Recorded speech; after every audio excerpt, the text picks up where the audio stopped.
प्रभु के पवित्र नाम की महिमा हो। परमेश्वर के वचन के प्रिय श्रोताओं को प्रभु के नाम में प्रेम भरा अभिवादन देता हूँ।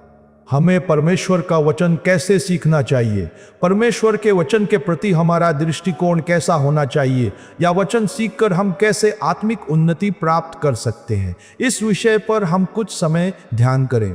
प्रकाशित वाक्य की पुस्तक के 2 और 3 अध्याय में 7 कलीसियाओं को दिए गए संदेश में प्रभु कहते हैं, जिसके कान हो वह सुन ले कि आत्मा कलीसियाओं से क्या कहता है। तो यह इस ब्रह्मांड की आवाज़ें सुनने के लिए मनुष्य का बात करना, पक्षियों की आवाज़, लहरों की आवाज़ और ब्रह्मांड में जो अन्य आवाज़ें हैं, इन सबको सुनने के लिए मनुष्य के कान ही काफ़ी है। मांस के बने इन कानों से हम ये सारी आवाज़ें सुन सकते हैं, लेकिन परमेश्वर आत्मा है, प्रभु आत्मा है। प्रभु की आवाज़ सुनने के लिए कान चाहिए। ऐसा कहने पर उस कान से तात्पर्य हमारे इन भौतिक कानों से नहीं है। वह कान क्या है, यह हम वचन के माध्यम से देखते हैं। नीति वचन अध्याय 4 1 और 20 वचन पढ़ते हैं। हे मेरे पुत्रों, पिता की शिक्षा सुनो और समझ प्राप्त करने में मन लगाओ। हे मेरे पुत्र, मेरे वचन ध्यान धर के सुन और अपना कान मेरी बातों पर लगा। तो आत्मा की आवाज सुनने के लिए कान चाहिए। कान का मतलब ध्यान है। परमेश्वर का वचन सुनने के लिए हमें ध्यान की आवश्यकता है। उसी प्रकार पहला शमूएल 15 अध्याय 22 वचन में भविष्यवक्ता शमूएल शाऊल से एक बात कहते हैं, आज्ञा मानना तो बलि चढ़ाने और कान लगाना मेढ़ों की चर्बी से उत्तम है। तो जब एक व्यक्ति कोई बात कहता है तो दूसरे व्यक्ति को उसे ध्यान से सुनना है। यह केवल उन्हीं के लिए संभव है जिनका मन आज्ञा मानने का हो, यानी आज्ञा मानने की मानसिकता रखने वाला व्यक्ति ही दूसरे की बात को ध्यान से सुन सकता है। तो यदि कोई परमेश्वर को ध्यान से सुनने का प्रयास करता है तो याद रखे, उस व्यक्ति में आज्ञा मानने की मानसिकता है। केवल एक आज्ञाकारी मानसिकता वाले व्यक्ति के लिए ही यह संभव है।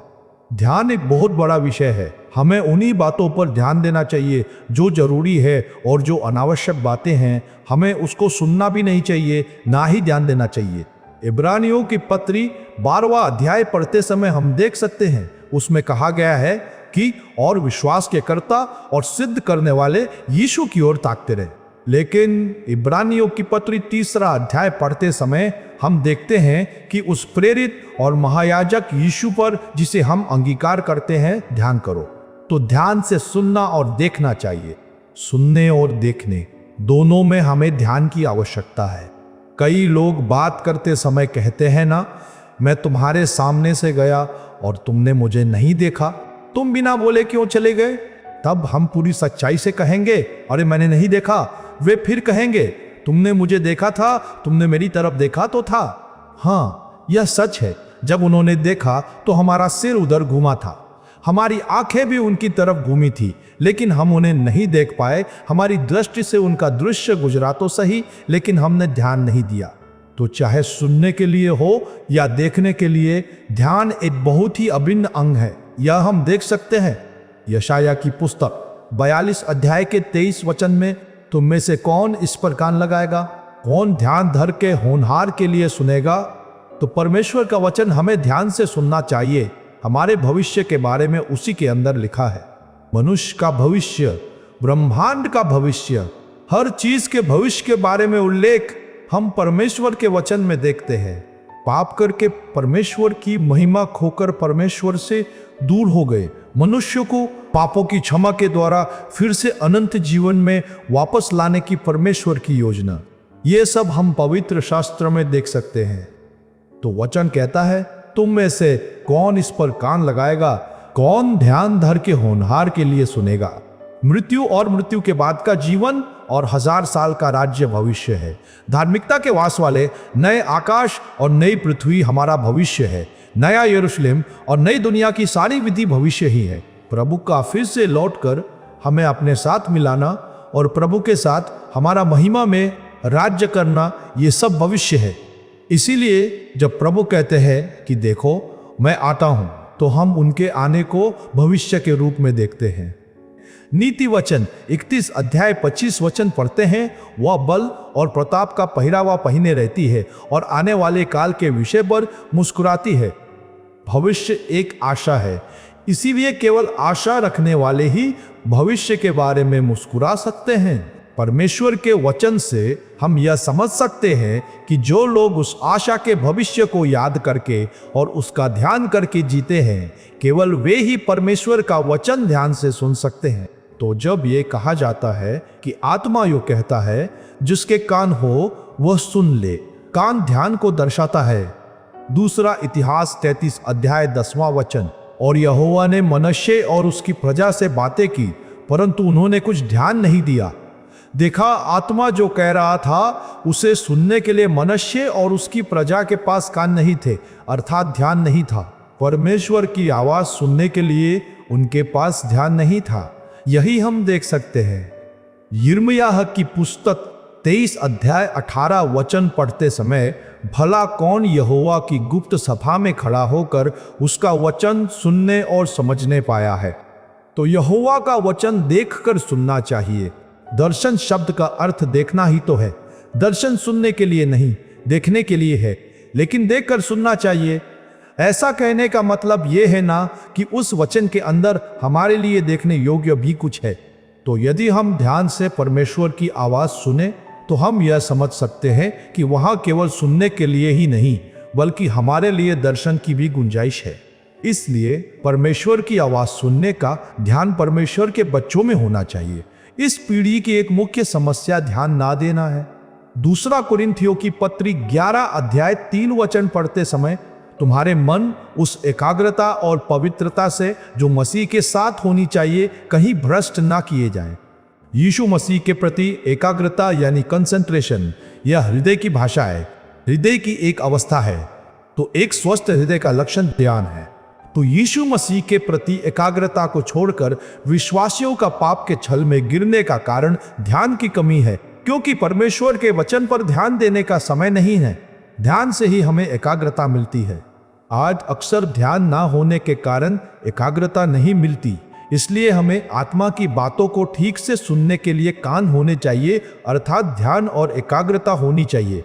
आज यदि हम अपनी कलीसिया की सभाओं को ध्यान से देखेंगे तो कई लोग बाइबल ही नहीं लाते हैं। यदि लाते भी हैं तो उसे खोलते ही नहीं, उनका ध्यान मोबाइल में ही रहता है। जब पास्टर परमेश्वर का वचन बोलते हैं तो वे ध्यान ही नहीं देते। जब यीशु मसीह मंदिर में खड़े होकर परमेश्वर का वचन बोल रहे थे तो सभी लोगों ने उस पर ध्यान लगाया। हम बाइबल में पढ़ सकते हैं कि उनकी आंखें उस पर टिकी थी। जैसे कोई मोहर किसी कागज पर छप जाती है, वैसे ही उनकी दृष्टि यीशु मसीह पर टिकी हुई थी। यही है देखकर सुनना। परमेश्वर की आवाज को देखकर सुनने के लिए आंखों और कानों में भी ध्यान होना चाहिए। असावधानी मतलब ध्यान ना देना ही सारी विपत्तियों का कारण बनती है। पुराने नियम में दिखने वाली शाऊल की हार के सामने असावधानी थी, इसीलिए आज्ञाकारिता नहीं थी। वचन में लिखा है कि आज्ञा मानना तो बलि चढ़ाने और कान लगाना मेढ़ों की चर्बी से उत्तम है। ध्यान न होने के कारण ही आज्ञाकारिता नहीं थी। यही शाऊल की हार थी। प्रकाशित वाक्य की पुस्तक 1 अध्याय के 3 वचन में हम देखते हैं, धन्य है वो जो इस भविष्यवाणी के वचन को पढ़ता है और वे जो सुनते हैं और इसमें लिखी हुई बातों को मानते हैं, क्योंकि समय निकट है। यह 3 समूहों के बारे में बताया गया है, सुनने वाला, सुनाने वाला और पालन करने वाला। इसका क्या अर्थ है? चाहे सुनने वाला हो या सुनाने वाला, पालन करने के स्तर पर आना है। अर्थात जब वचन को मानने की स्थिति में पहुंचते हैं तभी पालन करना शब्द सफल होता है। तो परमेश्वर के वचन पर ध्यान देकर उसे मानने वाला मनुष्य धन्य है। वो कैसे धन्य होगा?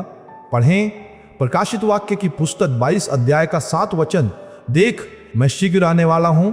धन्य है वो जो इस पुस्तक की भविष्यवाणी की बातें मानता है। यहां आने पर ना सुनने वाला, ना सुनाने वाला और केवल पालन करने वाले ही है। क्या इसका मतलब यह है कि परमेश्वर का वचन प्रचार करने वाले और सुनने वाले सभी नरक में गए? बिल्कुल नहीं। चाहे सुनने वाला हो, सुनाने वाला हो, प्रचार करने वाला हो या सिखाने वाला हो, परमेश्वर उन सभी से समान रूप से पालन करने के व्यावहारिक फल की इच्छा रखते हैं। इसलिए केवल पालन करने वाले ही परमेश्वर के राज्य में पहुंचते हैं। लूका रचित सुसमाचार 10 अध्याय के 25 से 28 वचन पढ़ते समय, और देखो एक व्यवस्थापक उठा और यह कहकर उसकी परीक्षा करने लगा, कि हे गुरु, अनंत जीवन का वारिस होने के लिए मैं क्या करूं? उसने उससे कहा कि व्यवस्था में क्या लिखा है, तू कैसे पढ़ता है? उसने उत्तर दिया कि तू प्रभु अपने परमेश्वर से अपने सारे मन और अपने सारे प्राण और अपनी सारी शक्ति और अपनी सारी बुद्धि के साथ प्रेम रख और अपने पड़ोसी से अपने समान प्रेम रख। उसने उससे कहा, तूने ठीक उत्तर दिया है, यही कर तो तू जीवित रहेगा। तो हमें परमेश्वर का वचन केवल सुनना काफी नहीं है, केवल सुनाना काफी नहीं है, उसे मानना चाहिए, अर्थात पालन करने वालों के लिए ही अनंत जीवन है। प्रकाशित वाक्य की पुस्तक पहले अध्याय में 3 समूहों के बारे में बताती है जो पृथ्वी पर है। यहाँ पृथ्वी पर सुनने वाले, सुनाने वाले और पालन करने वाले भी हैं। कोई भी किसी से सवाल नहीं कर सकता। लेकिन प्रकाशित वाक्य की पुस्तक 19 अध्याय से 22 तक स्वर्ग में होने वाली बातें हैं। 19 अध्याय में मेमना राज्य ग्रहण करता है, मेमने का विवाह। 20 अध्याय में 1000 साल का राज्य। 21 अध्याय में नया आकाश और नई पृथ्वी और नया यरूशलेम। 22 अध्याय में नई दुनिया की विधि है। स्वर्ग में जो कुछ है और पृथ्वी पर जो कुछ है वो मसीह में एक हो जाने की समय की पूर्णता वाली परमेश्वर की योजना ही दिखाई देती है। लेकिन वहां 22 अध्याय में आने पर पृथ्वी पर प्रचार करने वाले और प्रचार सुनने वाले सभी थे, फिर भी उनके बारे में कुछ नहीं, केवल पालन करने वालों के बारे में ही बताया गया है। तो सुनने वाले के लेवल पर नहीं और ना ही सुनाने वाले के लेवल पर जाना जाता है, बल्कि पालन करने की व्यवहारिक अवस्था के द्वारा परमेश्वर का वचन सुनकर उसे मानने वालों को इकट्ठा करने के लिए ही प्रभु शीघ्र आ रहे हैं। इसीलिए मत्ती 7वें अध्याय में आने पर यीशु कहते हैं, इसलिए जो कोई मेरी ये बातें सुनकर उन्हें मानता है वह उस बुद्धिमान मनुष्य की नाई ठहरेगा जिसने अपना घर चट्टान पर बनाया। यह वचन सुनकर मानने वाला धन्य है। उसके बारे में यीशु प्रभु कह रहे हैं, वह गहराई में खोदकर चट्टान पर नींव डालकर घर बनाने वाला बुद्धिमान मनुष्य है। उसके घर पर भारी बारिश हुई, आंधी चली और बाढ़ आई। वह बहुत सी विपत्तियों से होकर गुजरा, लेकिन वचन सुनकर मानने वाला होने के कारण उसमें बना रहा। उस समस्या के बीच वह डगमगाया नहीं। लेकिन वचन सुनकर ना मानने वाले के बारे में ठीक आगे कहा गया है, वैसी ही विपत्ति उस पर भी आई, लेकिन उसका गिरना भयंकर था, उसका घर गिर गया। इसलिए वचन सुनकर, वचन का प्रचार करके भी यदि पालन नहीं करते हैं तो प्रिय लोगों, वह गिरना भयंकर गिरना है। वचन सुनकर ना मानने वाले के बारे में याकूब की पत्री पहले अध्याय के 22 वचन में कहा गया है, परंतु वचन पर चलने वाले बनो और केवल सुनने वाले ही नहीं जो अपने आप को धोखा देते हैं। तो ऐसे लोग वचन सुनकर अपने आप को ही धोखा दे रहे हैं। वचन न सुनने वाले के विनाश से बड़ा उन लोगों का विनाश है जो वचन के आत्मिक पहलुओं को जानकर भी उसका पालन नहीं करते हैं। दूसरे शब्दों में कहे तो प्रचार करने वाले और सिखाने वाले पास्टर यदि उसका पालन नहीं करते हैं तो उनका विनाश सबसे बड़ा ही होता है। इसीलिए तो पौलुस पहला कुरिन्थियों की पत्री 9 अध्याय 27 वचन में कहते हैं, परंतु मैं अपनी देह को मारता कूटता और वश में लाता हूं, ऐसा न हो कि औरों को प्रचार करके मैं आप ही किसी रीति से निकम्मा ठहरूं। प्रिय लोगों, वचन सुनना अनंत जीवन प्राप्त करने के लिए है, ना कि नष्ट हो जाने के लिए। प्रचार करने वाले, प्रचार सुनने वाले, सिखाने वाले और शिक्षा पाने वाले, इन सभी के लिए वचन समान रूप से आशीष है और वह हमें अनंत जीवन और महिमा की ओर ले जाने वाला है। उसके लिए हमें वचन मानना चाहिए। प्रकाशित वाक्य की पुस्तक 22 अध्याय में आने पर पहले अध्याय के 3 समूहों में से केवल एक समूह ही शेष बचता है। इसका अर्थ है कि चाहे सुनने वाला हो, सुनाने वाला हो, प्रचार करने वाला हो या प्रचार सुनने वाला हो, यदि मानकर पालन करने के स्तर पर नहीं आता है तो परमेश्वर के राज्य में नहीं पहुंच सकता। यहेजकेल 3 अध्याय के 10वें वचन में आने पर फिर उसने मुझसे कहा, हे मनुष्य के संतान, जितने वचन मैं तुझसे कहूं वे सब हृदय में रख और कानों से सुन। कानों से सुना हुआ परमेश्वर का वचन हृदय में क्यों ग्रहण करना चाहिए? तो हमें यह समझना चाहिए कि कानों से सुना हुआ वचन हृदय में जाकर ही परिवर्तित होता है। इब्रानियों की पत्री 4 अध्याय के 2 वचन में क्योंकि हमें उन्हीं की नाई सुसमाचार सुनाया गया है, पर सुने हुए वचन से उन्हें कुछ लाभ ना हुआ, क्योंकि सुनने वालों के मन में विश्वास के साथ नहीं बैठा। तो वचन सुनना हमारे लाभ के लिए है, इसलिए सुना हुआ वचन यदि लाभदायक होना है तो वचन को हृदय में जाकर विश्वास में परिवर्तित होना चाहिए। तो परमेश्वर का वचन सुनना हमारे आत्मिक जीवन के लिए आशीष कैसे बनता है, यह हमने सीखा। यदि सुने हुए वचन को मानने की मानसिकता के साथ एकाग्र होकर ध्यान से उस वचन को हृदय में ग्रहण करें, तो वह वचन विश्वास के रूप में हमारे जीवन में परिवर्तित होकर पवित्र आत्मा की सहायता से उसका पालन किया जा सकेगा। इस प्रकार हम भी अनंत जीवन के वारिस बन सकते हैं। जैसा वचन कहता है, हमारे द्वारा सुना गया यह सुसमाचार भी हमारे जीवन में विश्वास में परिवर्तित होने के लिए पवित्र आत्मा हम सब की सहायता करे। आमीन।